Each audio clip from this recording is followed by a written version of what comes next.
చేరుకుడు వచ్చిన మీ అందరికీ యేసుక్రీస్తు నామం పేరిట శుభాభినందనాలు తెలియజేస్తున్నాం. యెషయా గ్రంథము 65వ అధ్యాయము 1-2 వచనాలు. యెషయా గ్రంథము 65వ అధ్యాయం 1-2 వచనాలు.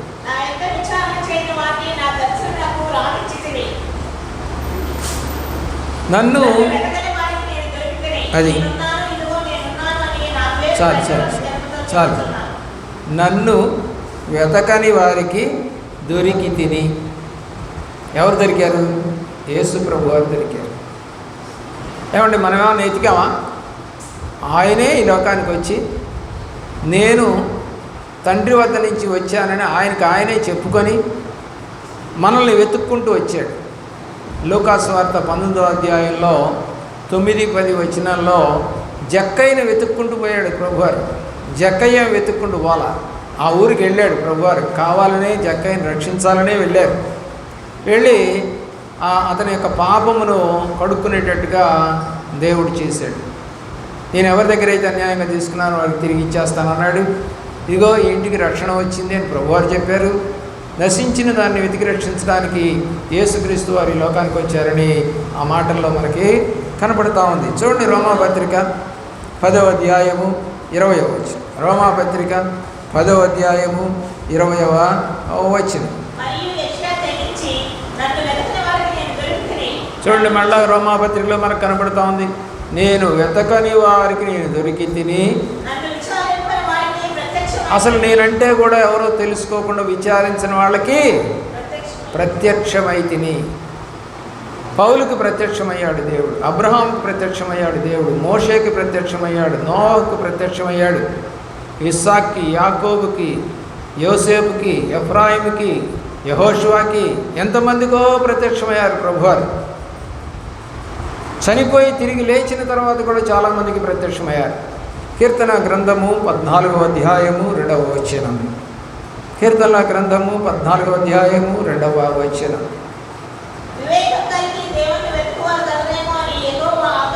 దేవుడి యొక్క ఆశ చూడండి. నేను ఈ లోకానికి వచ్చాను కదా, మరి వివేకం కలిగి నన్ను వెతుకువారు ఉన్నారేమో అని వెతుక్కున్నాడట. నేను వచ్చానని చెప్తున్నాడు, దేవుడని చెప్తున్నాడు. యోహాను రాసిన సువార్త 14:14 వచ్చిన ప్రకారంగా మీరు నన్ను అడగండి నేను మీకు దయచేస్తానని చెప్పారు. 14వ అధ్యాయము 14వ వచనం. యోహాను రాసిన సువార్త.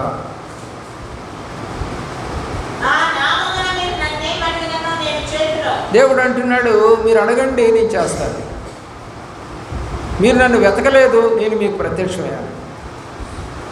మీరు నన్ను వెతుకకుండానే నేను మీకు దొరికాను.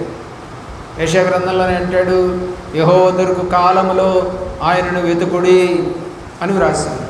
మరి దేవుడు దొరికే కాలమే ఇది. ఎందుకంటే ఇంకా ఉగ్రత రాలేదు. ఉగ్రత వస్తే ఇక ఈ యొక్క సత్య సువార్త ఆగిపోతుంది. అప్పుడు ఇక సువార్త లేని రోజులు వస్తాయని ఆమోసు గ్రంథంలో వ్రాయబడింది.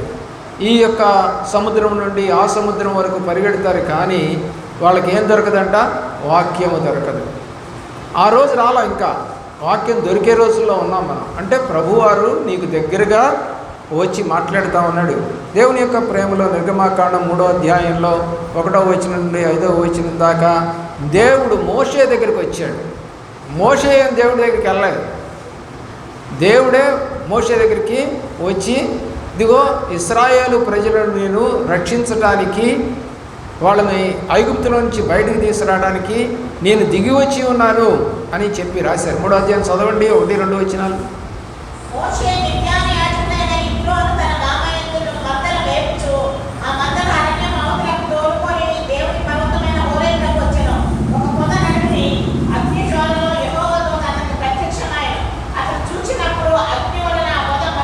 దేవుని ప్రేమించిన ప్రియులరా, అక్కడ దేవుడితో మాట్లాడటం జరుగుతుంది. అక్కడ అతను హోరేబు కొండలో మాట్లాడిన తర్వాత ఆయన చెప్తూ ఉన్నాడు. అక్కడ ఆ వచనాలను మీరు చదివినట్లయితే, ఇదిగో ఇశ్రాయేలు మొరలు నేను విని వారిని విడిపించుటకు దిగి వచ్చాను, నువ్వు వారిని ఐగుప్తులో నుంచి తోడుకొని కనానుకు తీసుకుపోవాలి అని చెప్పారు. ప్రత్యక్షమయ్యారు ప్రభువారు. ఆయనే వెతకలేదు. వెతకని వారికి దొరికినటువంటి దేవుడు ఈయన. పౌలు అపోస్తల కార్యగ్రంథం 9వ అధ్యాయంలో 3వ వచనం నుండి 5వ వచనం దాకా దమస్కు మార్గంలో యేసు ప్రభువును నమ్మిన వారిని చంపడానికని మరి ఉత్తర్వులు తీసుకొని వెళుతూ ఉన్నాడు దమస్కు మార్గంలో. ప్రియులారా, ఆలోచన చేయండి, అప్పుడు ఏం జరిగిందో మీకు తెలుసు. దేవుడు అతనికి ప్రత్యక్షమయ్యి సౌలా సౌలా అని కేక వేస్తే, ఎవరయ్యా నువ్వు అన్నాడు. నువ్వు హింసిస్తున్న యేసుని అన్నాడు. అతనికి దొరికాడు. ఆయనేం వెతకలేదు ప్రభువుని, కానీ పౌలుకు దేవుడు దొరికాడు. యాకోబు గురించి మనం ఆలోచన చేసినట్లయితే ఆదికాండము 28వ అధ్యాయము 11వ వచనము నుండి 15వ వచనం వరకు యాకోబు గురించి మాట్లాడుతూ ఉన్నాడు దేవుడు. ఆదికాండము 28వ అధ్యాయము 11వ వచనం ఏమని రాయబడుతుంది చదవండి.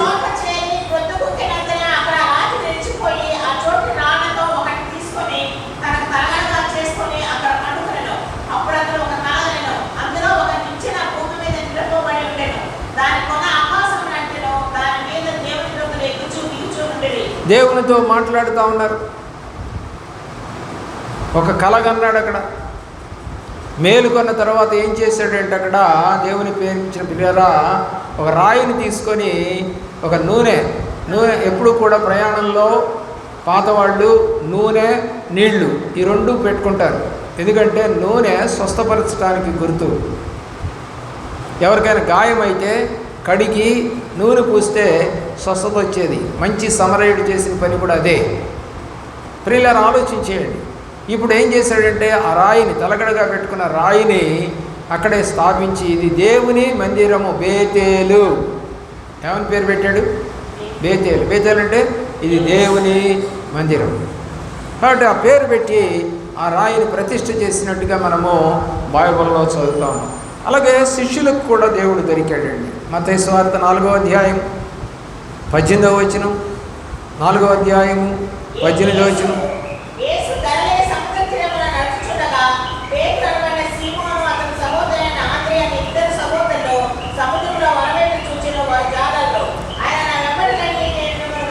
ఏమండి, వాళ్ళు ఏమన్నా వెతికారా దేవుణ్ణి? లేదు. దేవుడే వారికి దొరికినట్టుగా మనకి వాక్య భాగం మనకు అర్థమవుతుంది. కాబట్టి దేవుడు తను ఎవరినైతే ఎన్నుకోవాలనుకున్నాడో, లేకపోతే పిలవాలనుకున్నాడో, లేకపోతే రక్షించాలనుకున్నాడో, ఎవరైతే దేవుడి వైపు చూడాలనుకుంటున్నారో వాళ్ళందరినీ కూడా నడిపించినట్టుగా మనం ఇక్కడ చూస్తా ఉన్నాం. దేవుడు ప్రేమించుకుంటారా మొత్తము 12 మంది శిష్యులను దేవుడి సన్నిధిలోకి నడిపించినట్టుగా మనం ఈ యొక్క వాక్య భాగంలో చదవగలుగుతున్నాం. పిల్లారా, దేవుడే వాళ్ళ దగ్గరికి వచ్చి వారిని పిలిచి తన వెంట రమ్మని కోరుకున్నట్టుగా మనం ఈ యొక్క వాక్య భాగంలో చదవగలుగుతున్నాం. అలాగే యోహాను రాసిన సువార్త 4వ అధ్యాయము 7వ వచనం, యోహాను రాసిన సువార్త 4వ అధ్యాయము 7వ వచనం మరియు 10వ వచనము మరియు 19వ వచనం. సమరయ స్త్రీ గురించి రాయబడుతూ ఉంది ఈ వాక్యం.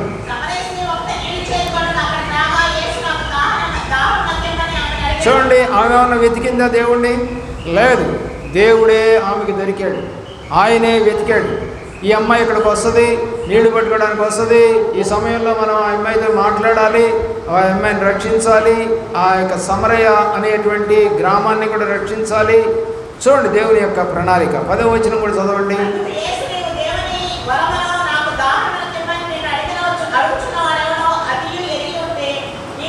19వ వచనం కూడా చదవండి. 19వ వచనం చదవండి.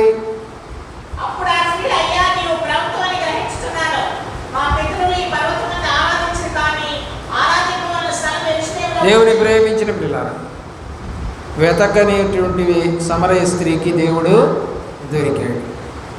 అలాగే గ్రామస్తులకు కూడా ఏమి పోయి దేవుడి గురించి చెప్పింది. ఎప్పుడూ చూడనటువంటి ఆ గ్రామస్తులు యేసు ప్రభువు దొరికారు. తర్వాత దేవుని ప్రేమించిన ప్రియులారా, న్యాయాధిపతుల గ్రంథము 6వ అధ్యాయము 11వ వచనం నుండి 14వ వచనం దాకా గిద్యోను అనేటువంటి వ్యక్తి మనకు కనబడతా ఉన్నాడు.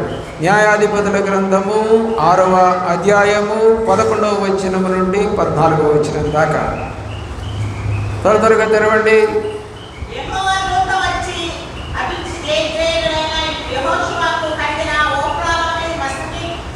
సరేలే, దేవుని యొక్క ప్రేమలో ప్రియులరా, ఈ వాక్య భాగంలో ఏమవుతుందంటే గిద్యోని దగ్గరికి దేవదూతలు వస్తాయి. గిద్యోని దగ్గరికి దేవదూతలు వచ్చి అతను ఆ యొక్క గోధుమలను దూడగొట్టుకుంటున్నటువంటి సందర్భంలో వచ్చి బలాఢ్యుడైనటువంటి గిద్యోను అని పిలుస్తుంది. పిలిచినప్పుడు అప్పుడు చాలండి అలా అప్పుడు ఏం జరుగుతుంది అని అంటే నిన్ను దేవుడు వాడుకోబోతా ఉన్నాడు. మేము పనికిరాని గోత్రం బెన్యామీను గోత్రంలోని వారం కదా, మేము పనికి మాలిన వారం కదా అని అన్నప్పుడు దేవుడు నిన్ను వాడుకుంటున్నాడు. బలాఢ్యుడైనటువంటి గిద్యోను, పరాక్రమవంతుడైన గిద్యోను అని పిలిచాడు. అతనికి దేవుడు ప్రత్యక్షమయ్యి దొరికి అతని చేత కార్యం జరిగించుకున్నట్టుగా న్యాయాధిపతుల గ్రంథంలో మనకు కనబడుతూ ఉంటుంది. కాబట్టి వాక్యాన్ని జ్ఞాపకం చేసుకోవాలి. ఎక్కడికక్కడ వాక్యాన్ని మనము ఎంత ఫాస్ట్గా అర్థం చేసుకుంటే సాతాను అంత ఫాస్ట్గా తరిమేయవచ్చు. ఎప్పుడైతే మనలో వాక్యం అనేది ప్రవహించదో ఆ సాతానుడికి దొరికిపోతాం మనం. కాబట్టి పోలీసుడు పట్టుకున్న తర్వాత వాడు కరెక్ట్గా ఉన్నదన్నట్టు చెప్తే ఏమి తడబడకుండా చెప్తాడు. లేదా మార్చి చెప్పాలని ప్రయత్నం చేస్తే పోలీసుడు పట్టేసుకుంటాడు. వీడు ఏదో తేడాగా చెబుతున్నాడు, వీడు ఉన్నట్టు చెప్పట్లేదు అని అప్పుడు కానీ వాడికి బడిత పూజ జరగదు. మనకు కూడా బడిత పూజ జరుగుతుంది. ఎప్పుడో తెలుసా? దేవుడి సన్నిధిలోకి వచ్చి మనము చెయ్యలేదు, అలా అనలేదు, ఇలా ఉండలేదు అని ఎప్పుడన్నా నువ్వు అన్నావా, నీకు మాత్రం బడిత పూజ తప్పదు. గిద్యోనికి బడిత పూజ లేకుండా పోయింది. ఎందుకంటే దేవుడి మాట విని వెళ్ళి మరి గొప్ప కార్యాలే చేశాడు. తర్వాత పడిపోయాడు అనుకోండి, తర్వాత విషయం అది. రూతుకు కూడా, రూతు గ్రంథంలో కూడా, మన రూతు గ్రంథం 2వ అధ్యాయం 11వ వచనంలో కూడా రూతుకి దేవుడు దొరికాడు. ఇలా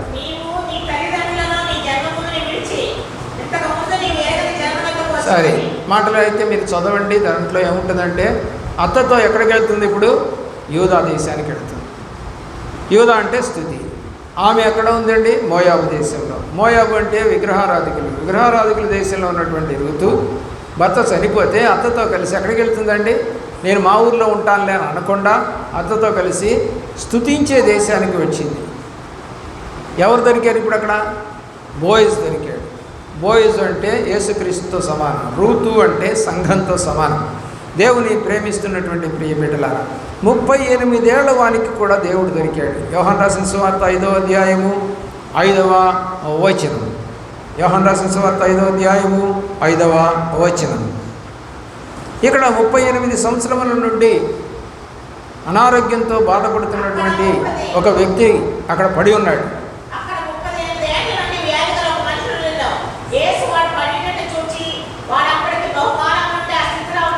ఆ 9వ వచనం దాకా మీరు చదివినట్లయితే ప్రభువారు అతని దగ్గరికి వస్తారు. అతను వచ్చి నువ్వు స్వస్థపరచగలుగుతున్నావా అని అడుగుతాడు.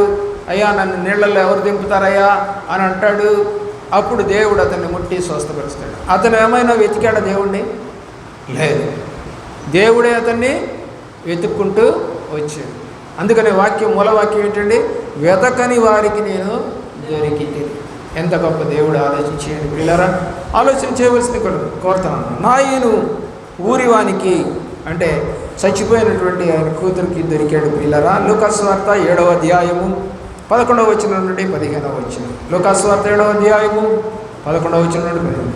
నాయను ఊరివానికి అంటే చనిపోయినటువంటి వ్యక్తి దగ్గరికి దేవుడే వెళ్ళి పాడెను ముట్టి ఆ చనిపోయిన వ్యక్తిని బాగు చేసి స్వస్థపరిచి ప్రాణమిచ్చి ఆయన లేపి తల్లి అప్పగించినట్టుగా మనము చూస్తా ఉన్నాం. దేవుని యొక్క ప్రేమలో ప్రియులరా ఆలోచన చేయండి. నీవు కూడా వెతకని వానివే ఒకప్పుడు, కానీ దేవుడు నీకు దొరికాడు. మరి దొరికిన దాన్ని మనం ఎలా చేయాలి?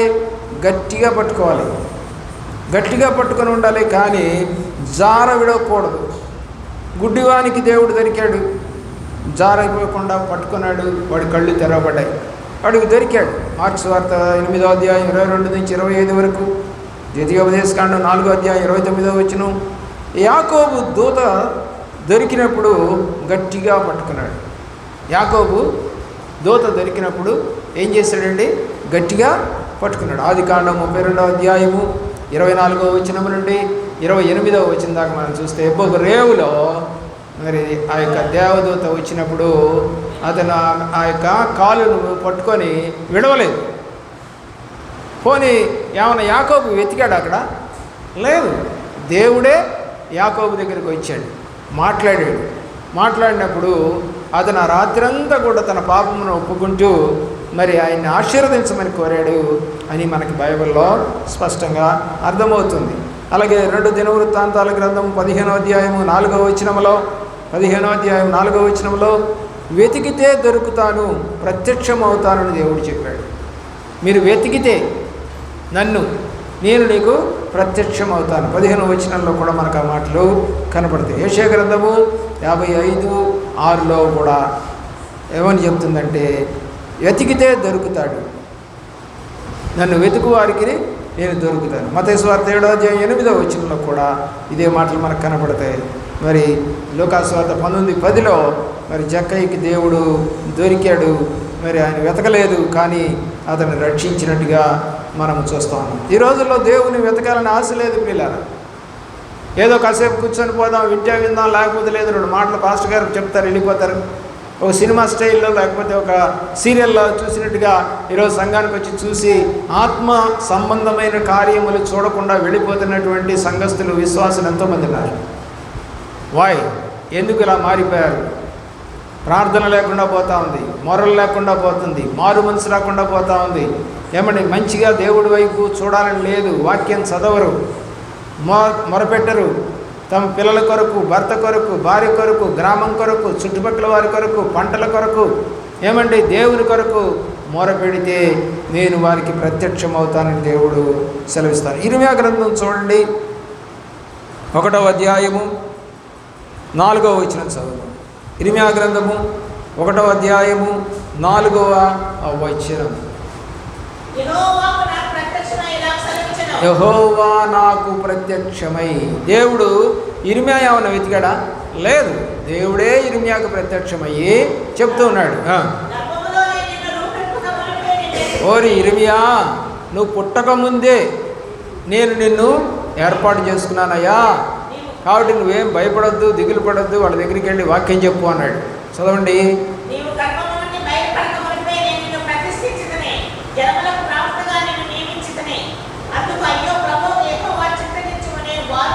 ఎవరికండి? బాలుడికి ప్రత్యక్షమయ్యి నువ్వు ఏం కాబోతున్నావు అని చెప్పాడు. మనకి సమూయేలు గ్రంథంలో కూడా అలాగే కనబడుతుంది. బాలుడైన సమూయేలుకి 4 సార్లు పిలుస్తాడు. ఎప్పుడో తెలుసా? రాత్రికాలం, నిద్రిస్తున్న కాలం. బయటేమో ఏలీ పడుకొని ఉన్నాడు, మందిరం లోపలేమో సమూయేలు పడుకొని ఉన్నాడు. బయట ఉన్నటువంటి ఏలీకేమో సౌండ్ వినపడలేదు. ఎవరు పిలుస్తున్నారు? సమూయేలు అని పిలుస్తున్నాడు, పేరు పెట్టి పిలుస్తున్నాడు ప్రభువారు. అయితే సమూయేలు ఏలీ పిలిచాడేమో అనుకొని మాటికి లేవటం, చెప్పు ఎందుకు పిలిచావు అని అడుగుతాడు. నేను పిలవలేదంటాడు ఆయన. రెండోసారి, మూడోసారి, 3 సార్లు లేచి వెళ్తాడు. ప్రియులారా, అరగంటకు చొప్పున పిలిచాడో, గంట చొప్పున పిలిచాడో మనకు తెలియదు, కానీ మరి ఆ సమయం మాత్రం 3 పర్యాలు పిలిచినట్టుగా కనబడుతుంది. అది నేనైతే అనుకుంటున్నాను, దేవుడు ఎప్పుడు కూడా తెల్లారుజామున పిలుస్తుంటాడని అంటారు, 3 గంటల నుంచి. ఒకవేళ ఆ టైంలో పిలిచాడేమో. 4వసారి కూడా, 3వసారి వెళ్ళినప్పుడు ఏలీ అంటాడు, ఈసారి అంటే దేవుడే ఇతనితో మాట్లాడుతున్నాడు. చూడండి, వరండాలో అతను పడుకున్నాడు, లోపల ఇతను పడుకున్నాడు, కానీ శబ్దం వినపడలా. అలాగే రేపు రాకడ కూడా అలాగే ఉంటుందని వాక్యం సెలవిస్తాం. రాకడలో కూడా ఎవరైతే నమ్మారో వాళ్ళకి మాత్రమే ఈ శబ్దం వినపడుతుంది, అందరికీ వినపడదు. కాబట్టి ఇప్పుడు పక్కపక్కనే దగ్గరగానే ఉన్నటువంటి వీళ్ళకి ఒకళ్ళకి వినపడింది, ఎప్పటి నుంచో సేవ చేస్తున్న ఏలీకి వినపడలేదు, బాలుడైనటువంటి సమూయేలు కనపడింది. అప్పుడు ఆ ఏలీ చెప్తాడు, అయ్యా ఈసారి కనుక పిలిస్తే చిత్తము ప్రభువాను అన్నాడు. అంటే పిల్లోడు కదా, తెలియలేదు. దేవుడు ప్రత్యక్షమయ్యాడు అతనికి, దేవుడు అతనికి దొరికాడు. ఇప్పుడు ఏలీ కుమారుడికి ఏం జరగబోతుందో చెప్పాడు. ఎందుకో తెలుసా? ఇప్పుడు ఏలీ తర్వాత యాజకుడిగా, ప్రవక్తగా ఎవరుండాలి? సమూయేలే చివరి యొక్క న్యాయాధిపతి. ఆ తర్వాత వాళ్ళిద్దరు కొడుకులు ఉండాల్సింది మంచిగా ప్రవర్తించుంటే వాళ్ళు న్యాయాధిపతులుగా ఉండేవాళ్ళు, కానీ వాళ్ళు చెడ్డగా ప్రవర్తించినందుకు దేవుడు వాళ్ళని కొట్టిపారేశాడు. ఏలీ కుమారులు చచ్చిపోయారు, ఏలీ చచ్చిపోయాడు, సమూయేలు ప్రవక్తగా మారాడు. ప్రియులారా, అయితే వాళ్ళ పిల్లలిద్దరూ మరి న్యాయాధిపతులుగా ఉండాల్సినటువంటి ఆ సందర్భంలో వాళ్ళు చెడుతనం చేశారు. అప్పుడు దేవుడు రాజుని ఏర్పాటు చేశాడు, సౌలుని. ఆ రాజు కావాలని కోరుకుంది ఇశ్రాయేలే, కానీ అది సమూయేలుకి ఇష్టం లేదు. దేవుడు అంటాడు, వాళ్ళు నిన్ను కాదు విసర్జించింది నన్నే, కాబట్టి వాళ్ళు అనుకున్నట్టుగా వాళ్ళకి రాజుని ఏర్పాటు చేయి అని చెప్పి ఎవరు కూడా ఏర్పాటు చేయాలో కూడా ఆ పేరు కూడా చెప్పాడు, మనిషిని చూపించాడు. అతనే సౌలు. ఆ తర్వాత అతను సరిగా నడవనందువల్ల దేవుడికి కోపం వచ్చి అతని నుంచి దూరం చేసేసేసి రాజ్యాన్ని తీసేసి ఎవరికి ఇస్తానన్నాడు? తనకి ఇష్టానుసారుడైనటువంటి మనుషుడు దావీదుకి ఇస్తానన్నాడు. పోయి నువ్వు ఆ సమయంలో దావీదుని అభిషేకించమన్నాడు. అయ్యా, నేను ఈ సమయంలో అభిషేకిస్తే మరి సౌలు రాజు నన్ను చంపేస్తాడేమో అని భయపడ్డాడు. తెలియకుండా వెళ్ళి అక్కడ యెషయా కుమారుడైనటువంటి దావీదుకి పట్టాభిషేకం లేకపోతే అభిషేకం చేస్తాడు. ఆలోచించే దేవుడి ప్రణాళికలు గొప్పవి. వెతకని వారికి దొరికాడు. దావీదు ఏమైనా వెతికాడా? దావీదుకు దొరికాడు. సౌలు ఏమైనా వెతికాడా? సౌలుకి దొరికాడు. సమూయేలుకి దొరికాడు. యోసేపుకి దొరికాడు. బైబిల్లో అనేక మందికి దేవుడు దొరికాడు. నీకు దొరికాడా? నీ కుటుంబానికి దొరికాడా? నీ ఇంట్లో దేవుడు ఉన్నాడా? దేవుడు ఉంటే మరి చెడ్డ మాటలు, పాపపు మాటలు, మరి పనికి మాలిన సీరియల్స్, ఎకసెక్కాలు మాట్లాడేటువంటి మాటలు, కొన్ని డబుల్ మీనింగ్ మాటలు వస్తున్నటువంటి టీవీ ప్రోగ్రామ్స్ చూస్తూ ఉన్నావు అని అంటే నీ ఇంట్లో దేవుడు ఉన్నాడా లేక సాతాను ఉందా? సాతాను అయితే ఎకిలి వేషాలు ఎక్కువ వేస్తుంది. అవన్నీ కూడా మనము బయటికి వెళ్ళి వినాల్సిన పని లేదు. ఈ రోజున అంతా కూడా సెల్ ఫోన్లోనూ అలాగే టీవీల్లోనూ మనకి అవన్నీ కనపడతా ఉన్నాయి. ఏదైతే చూడకూడదో, ఏదైతే వినకూడదో అవన్నీ నువ్వు ఈ రోజున ఇంట్లోనే గుట్టుగా భర్త లేనప్పుడు, భార్య లేనప్పుడు, లేదా భార్యాభర్తలు కలిసి కూడా చూస్తూ ఉన్నటువంటి పనికిమాలిన సినిమాలు, పనికిమాలినటువంటి ఆ యొక్క ప్రోగ్రామ్స్, మాటలు ఇంట్లో ఉన్నాయా అంటే నీ ఇంట్లో ఉన్నాయి అంటే ఈ క్రీస్తు నీలో లేడు. క్రీస్తు నీ ఇంట్లో లేడు. దుఃఖము ఉండదు నా తండ్రి ఇంటిలో, నా తండ్రి ఇంటిలో దుఃఖము ఉండదు నా తండ్రి ఇంటిలో, ఆనందమానందమే, తాగుడు ఉండదు నా తండ్రి ఇంటిలో, నా తండ్రి ఇంటిలో గొడవలు ఉండవు నా తండ్రి ఇంటిలో, నా తండ్రి ఇంటిలో, నా తండ్రి ఇంటిలో సిగరెట్లు ఉండవు నా తండ్రి ఇంటిలో, మందు తాగరు నా తండ్రి ఇంటిలో, కొట్లాటలుండవు నా తండ్రి ఇంటిలో. దేవుడు అరవడు, కేకలు వేయడు. తండ్రిని ఇంట్లో ఉంటే, యేసు ప్రభువుని ఇంట్లో ఉంటే ఇలాంటి కార్యక్రమాలు జరుగుతాయా? ఆలోచించే. అంటే దేవుడు నీకు దొరికాడా? ఆలోచించండి. ఒక డబ్బు దొరికితే దానికి విలువను బట్టి మనం కొనుక్కుంటాం. దేవుడు అంతకన్నా విలువైనవాడు, అమూల్యమైనటువంటి గొప్ప దేవుడు, అమూల్యమైన రక్తమును కార్చి మనల్ని కొనుక్కున్న దేవుడు. అపోస్తలుల కార్యగ్రంథం 20:28 ప్రకారము ఆయన మనల్ని కొనుక్కొని సంఘముగా ఏర్పాటు చేశాడు. ఆ సంఘం ఎలాగుండాలంటే ఆయనకి సాక్షిగా ఉండాలని అపోస్తలుల కార్యగ్రంథం 1వ అధ్యాయంలో 4వ వచనంలో ప్రభువారు శిష్యులతో మాట్లాడుతూ ఉన్నారు. ఏమనంటే, మీరు నాకు సాక్షులై ఉండాలి. మరి విశ్వాసులంతా సాక్షులుగా ఉన్నారా? వాళ్ళ ఇంట్లో ఎలాంటి పరిస్థితులు ఉన్నాయి? ఎందుకని వాళ్ళ కుటుంబంలోని వారంతా రక్షణ పొందటం లేదు? ఎందుకు వారు మారు మనసు రావటం లేదంటే ఊరికి చర్చికైతే వెళుతున్నారే తప్ప మొరలు లేవు, తప్పును పాపమును ఒప్పుకునే మనసు లేదు.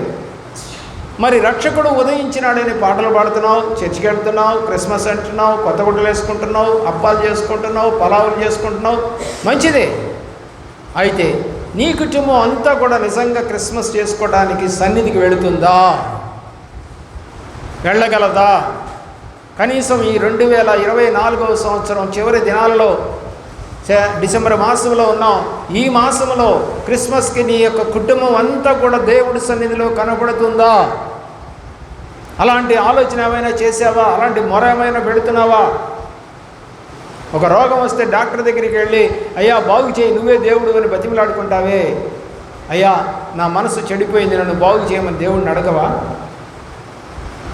దేవుడు వాక్యం సెలవిస్తుంది. పాపముతో నిండి ఉన్నటువంటి జక్కయ్య ఇంటికి వెళ్ళి దేవుడు ఆ పాపాన్ని తీసివేశాడు. రోగంతో బాధపడుతున్నటువంటి పేతురు ఇంటికి వెళ్ళి అత్తను బాగు చేశాడు. యాయిరు కుమార్తెకి బాగలేకపోతే చచ్చిపోయి పడుకొని ఉంటే ఆ ఇంటికి వెళ్ళి ఆమెను స్వస్థపరిచాడు దేవుడు. నీ ఇంటికి వచ్చాడా యేసు? వస్తాడా? పిలిచావా? ఏనాడైనా సేవకుడిని పిలుచుకొని స్తుతి కూడా ఏర్పాటు చేసుకున్నావా నీ కుటుంబంలో? నీ ఇంటి వారందరూ కలిసి ఆ యొక్క సేవకుడికి వచ్చినటువంటి వారికి ఏమైనా మరి భోజన పదార్థములు కాకపోవచ్చు, లేకపోతే పలహారమైనా పెట్టి నీ ఇంట్లో నువ్వు స్తుతియాగం అనేది చేసావా? సంవత్సరానికి ఒక్కసారైనా, నువ్వు రక్షణ పొందిన రోజైనా, లేకపోతే నీ పెళ్లి రోజైనా, మీ పిల్లల పుట్టినరోజైనా, నీ గృహప్రవేశం రోజైనా సేవకుడిని ఏమైనా పిలిచావా? మీ ఇంట్లో అడుగుపెట్టింది ఆ వాక్యం? దొరకని వారికి నేను దొరికితిని అంటున్నాడు ప్రభువారు. దొరికించుకునేటువంటి అవకాశం నీకు ఇచ్చాడు దేవుడు. మరి ఎందుకని దొరికిపుచ్చుకోవడానికి ఇష్టపడటం లేదు నీవు? ఒకసారి ఆలోచన చేయవలసిందిగా కోరుతాం. అనేక మాటలు బైబిల్లో కనబడుతూ ఉన్నాయి, కానీ వాటన్నింటినీ చెప్పుకోవడానికి ఇది సమయము కాదు. దేవుని యొక్క ప్రేమలో మీ హృదయం తెరవబట్టకు దేవుడు సహాయము చేయాలని ఆశపడతా ఉన్నాం. చూడండి, 105వ సంకీర్తన 4వ చరణం. 105వ సంకీర్తన 4వ చరణం.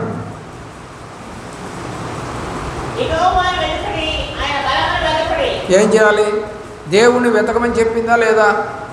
మరి వెతుకుతున్నావా? ప్రత్యక్షమయ్యాడా? కళ ఏమన్నా వచ్చిందా? దర్శనం ఏమైనా వచ్చిందా? రాబోతున్నది ఏమైనా చెప్పాడా? మీ పిల్లల గురించి చెప్పాడా? భర్త గురించి చెప్పాడా? గ్రామం గురించి చెప్పాడా?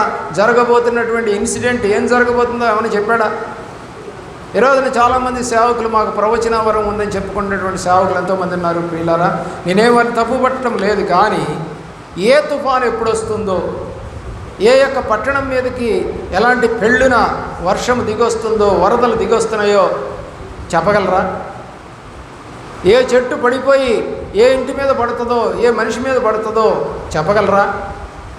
ప్రవచన వరం అంటే జరగబోయేది చెప్పగలగడం. యేసు ప్రభు పుడతారు అనేది ప్రవచనం. ప్రియులారా, ఆలోచించి ప్రవచనాన్ని నమ్మాలి. ప్రియులారా, ప్రవచనాన్ని ధిక్కరించకూడదు. ఎప్పుడు ప్రవచనం నీకు వస్తుందంటే నువ్వు మొరపెడితే. నీ కుటుంబం గురించి ముఖ్యంగా మొరపెట్టుకో. బైబిల్ యెహెజ్కేలు గ్రంథంలో చెబుతుంది, ముందుగా నువ్వు రక్షణ పొందు, తర్వాత నీ ఇంటి వారిని రక్షణకి నడిపించమని రాసింది. నువ్వు సిద్ధపడు, ఆ తర్వాత నీ సమూహమును సిద్ధపరచు. నువ్వే సిద్ధపడలేదనుకో, నీ సమూహాన్ని ఎట్లా సిద్ధపరుస్తావు? ఆలోచన చేయండి. ఒక గొర్రె, ఆ యొక్క కాపరి ఒకవేళ ఒక చెట్టు కింద పడుకొని నిద్రపోతే, ఒక గొర్రె ఎటన్నా వెళ్ళిపోతే మిగతా గొర్రెలు కూడా అడ్డే వెళ్ళిపోతాయి. ఎందుకని? కాపరి దానికి చూడలేదు. అలాగా నిన్ను రక్షించాడు అంటే నీ ఇంటికి ఒక కాపరిగా నిన్ను దేవుడు ఎన్నుకున్నాడు. నీ ఇంటికి ఒక కాపరిగా నిన్ను ఎన్నుకుంటే, ఓ కాపరి నీ యొక్క గొర్రెలు చెదిరిపోకుండా కాపాడుకోవలసిన బాధ్యత కాపరిది కాదా? ఆలోచించి. గొర్రెకి బుద్ధి లేదు. ఎందుకంటే ఒక గొర్రె దారి తప్పితే అనేక గొర్రెలు ఆ దారిలో వెళ్ళిపోతాయి. కాబట్టి అది తప్పిపోకుండా చూసుకోవాలి అంటే గొర్రె కాపరి అవసరం. అలాగే నీ ఇంటికి నీకు ఒక రక్షణ ఇచ్చి నేను ఏర్పాటు చేస్తే నీ ఇంట్లో ఉన్న గొర్రెలు చెదిరిపోకుండా చూసుకోవాల్సిన బాధ్యత ఇది కాదా? ఆలోచించి. మరి ఎన్ని సంవత్సరాలైంది నువ్వు రక్షణ పొంది? నీ గొర్రెలన్నీ ఇప్పుడు మందలో చేరాయా అంటే, సంఘంలో చేరాయా? చేరలేదు అని అంటే నువ్వు సరిగా మేపడం లేదు, నువ్వు సరిగా పరిరక్షించడం లేదు, సరిగా మొరపెట్టడం లేదు. గొర్రెలకి మేత మనం అందిస్తూ ఉంటాం. కొంకి కర్ర ఒకటి ఉంటుంది ఆ వ్యక్తి దగ్గర. అందనటువంటి చెట్ల యొక్క కొమ్మలను కిందకు వాల్చి ఆ గొర్రెలు తినటానికి సహాయం చేస్తాయి. వాక్యం అనేది నీ కుటుంబంలో ఉన్నటువంటి పాపాన్ని వంచాలి. ఆ వంచినప్పుడు వారు నిజమైన రక్షణ, దేవుడు నిజంగా దొరికాడు అని సంతోషించే క్రిస్మస్గా ఈ క్రిస్మస్ మీ ఇంట్లో జరుగును గాక. అలాంటి దీవెన నీ కుటుంబమునకు దేవుడు దయచేయను గాక. మోకరించండి, ప్రార్థన చేసుకుందాం.